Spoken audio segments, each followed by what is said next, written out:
Hello বন্ধুরা, আজকে একটা নতুন রেসিপি নিয়ে চলে এসেছি চিংড়ি মাছের মালাইকারি। পুরো ঘরোয়া পদ্ধতিতে দেখো কেমন হয়েছে। প্রথমে মাছগুলোকে ভালো করে ধুয়ে লবণ হলুদ মাখিয়ে নিয়েছি। এদিকে কড়াইতে তেলটা একবারে আমি দিয়ে দেবো, পুরোটা সর্ষের তেল দিয়ে মাছগুলোকে ভালো করে লাল করে ভেজে নেবো। এরপর ওই তেলের মধ্যেই আমি জিরে বাটা, একটু লবণ দিয়ে একটু হলুদ দিয়ে ভালো করে কষিয়ে নেবো কিছুক্ষণ। তারপরে দেবো আমি দুই টুকরো আদা আর দুই পিস রসুন আর একটু শুকনো লঙ্কা বাটা দিয়ে আবার কষিয়ে নেবো। নেওয়ার পর এরপরে দেবো মিট মশলা, একটু লঙ্কার গুঁড়ো, একটু সস দিয়ে রান্নাটা একটু মিষ্টি মিষ্টি ঝালঝাল হবে যেহেতু চিংড়ি মাছের মালাইকারি। দিয়ে ভালো করে আর একটু চিনি দেবো, 1 চামচ চিনি দিয়ে ভালো করে আবার কষিয়ে নেবো।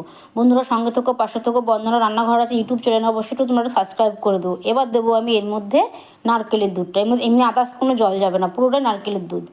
আর যে চিংড়ি মাছগুলোকে ভেজে রেখেছিলাম এর মধ্যে চিংড়ি মাছটাকে আবার দিয়ে দেবো। দিয়ে ভালো করে কিছুক্ষণ ফুটিয়ে নিয়ে নামানোর আগে একটু গরম মশলা দিয়ে নামিয়ে নেবো। গরম গরম ভাত, পোলাও